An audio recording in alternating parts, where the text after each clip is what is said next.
¡Estamos al aire!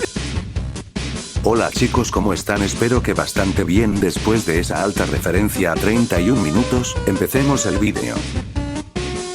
El gato, el nuevo guante de Slats. Este guante cuenta con 50 de fuerza y 14 de velocidad y su costo es de 11.500 Slats. Lo que podremos ver cuando bajemos del lobby, es que tendremos un pequeño compañero, un gato. Lo que hace la habilidad de este guante, es que empezaremos a acariciar al gato y si alguien nos pega le devolveremos el golpe. Esto literal es como un reverse pero más bonito y apapachable. Ahora les mostraré los guantes que el guante gato les puede hacer counter.